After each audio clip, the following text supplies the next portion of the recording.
প্রতিদিনকার মতো আজকেও সবজির খোসা নিয়ে চলে এলাম ছাদ বাগানে, এখানে খোসাগুলো জমা করার জন্য।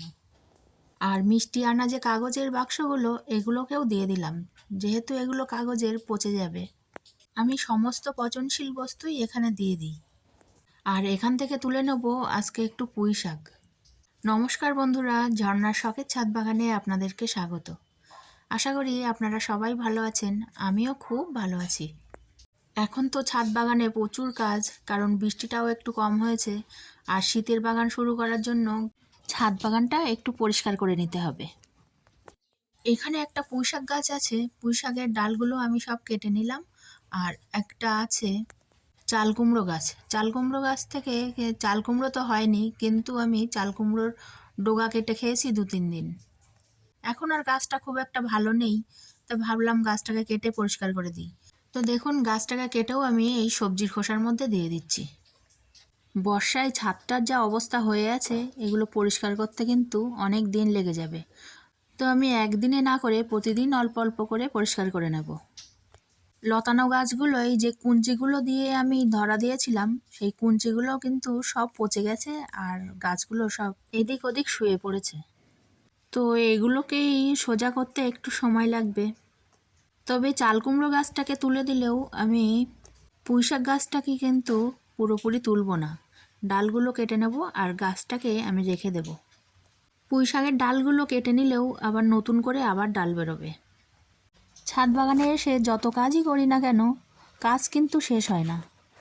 একের পর এক কাজ সামনে চলে আসে, আর এই কাজগুলো করতে আমি খুব ভালোবাসি। আর এই সময় তো প্রতিদিন ছাদ বাগানে কাজ করা যায় না, কারণ মাঝে মাঝেই এখন বৃষ্টি হয়, যে ছাদে আসাই যায় না। তা যাই হোক, ফাঁক পেলেই চলে আসি ছাদ বাগানে। আর এখানে দেখুন, একটু মাটি পড়েছিল, তো আমি এখানে জল দিয়ে পরিষ্কার করে নিলাম। এই নালা দিয়ে বেরিয়ে যাবে, তা না হলে মাটিগুলো সব পায়ে পায়ে ঘরে চলে যাবে। এই দেখুন, জল দিয়েই বোঝা যাচ্ছে এখানে কিন্তু প্রচুর ছ্যাতলা আছে। তবে বৃষ্টিতে শুকিয়ে গেছে বলে আর আমার আর কোনো গা নেই, নইলে ভেবেছিলাম এখানে আমি ব্লিচিং পাউডার দিয়ে একটু পরিষ্কার করে দেব। আর 2 দিন রোদ্দুর হতে না হতেই টবের মাটিগুলো সব শুকিয়ে গেছে, কাজটা কিন্তু আবার একটা বেড়ে গেল। তবে যে টবগুলোতে মাটি শুকিয়ে গেছে, আমি সেইগুলোতেই বেছে বেছে জল দিয়ে দিচ্ছি। সব টবে কিন্তু আজকে জল দেব না। আর এদিকটাতে ঘাসে ভর্তি হয়ে আছে, এই ঘাসগুলো সব তুলে দিচ্ছি। প্রায়ই আমি ঘাসগুলো তুলতে থাকি, তবুও দেখুন কি অবস্থা। যদি না তুলতাম চাপটে ঘাস হয়ে যেত। আর বর্ষার সময় যত্ন করে যে গাছগুলো লাগানো হয়, তার থেকে যেন ঘাসেদের বাড়বাড়ন্তটা একটু বেশিই হয়। বেশি বৃষ্টিতে আবার ঘাসগুলো তোলা যায় না, গাছের গোড়ায় মাটি নরম থাকে আর চাপটে মাটি উঠে আসে। মাটিটা একটু শুকিয়ে এলে ঘাসগুলো খুব সুন্দর তোলা যায়। আর এই 2 দিন বৃষ্টি হচ্ছে না, আমি সেই সুযোগেই কিছুটা ঘাস পরিষ্কার করে নেব। ভেবেছিলাম এই বেডটাকে পরিষ্কার করে নিয়ে গোবর সার দিয়ে রেডি করে নেব, কিন্তু আমার ভেন্ডি গাছগুলোতে এখনও ভেন্ডি হচ্ছে। আরও কয়েকদিন ভেন্ডি খেয়ে নিই, তারপরে গাছগুলো তুলে পরিষ্কার করে নেব। আর এদিকে দেখুন, লঙ্কা গাছগুলো 2 দিন বৃষ্টি না হওয়াতে গাছের গোড়া তো শুকিয়ে গেছে, আর গাছটাও যেন কেমন যেন একটা ঝিমিয়ে গেছে। তো এগুলোকে আমি একটু জল দিয়ে দিলাম। কাজ করতে করতে মলি গাছের ফুলগুলো দেখলাম লাল টুকটুক করছে, তো ওটাকেও একটু ক্যামেরাবন্দি করে নিলাম।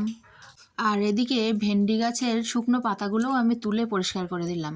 গোড়াটাও একটু ফাঁকা হবে, আলো বাতাসও একটু ভালোভাবে ঢুকবে। এই টুকটাক এদেরকে একটু কেয়ার করলে কিন্তু এরাও আমাদের ভালো ফল দেবে।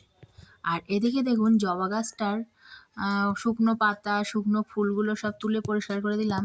আর দেখুন কি সুন্দর নতুন নতুন কুঁড়ি হয়েছে। কিছুদিন আগে কিন্তু আপনাদের সঙ্গে শেয়ার করেছিলাম জবা গাছে আমি কিভাবে পরিচর্যা করেছি সেটা।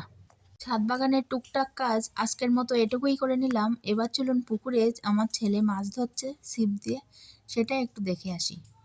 ছিপ নিয়ে তো চলে এসেছে মাছ ধরতে, কিন্তু আকাশে প্রচুর মেঘ। এই দেখুন, একটা তেলাপিয়া মাছ পেল ছিপে।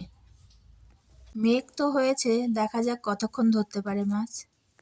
আমার এই ভিডিওটার একেবারে শেষের দিকে চলে এসেছি। আপনারা যারা আমার এই ভিডিওটা শেষ পর্যন্ত দেখলেন, তাদেরকে অসংখ্য ধন্যবাদ।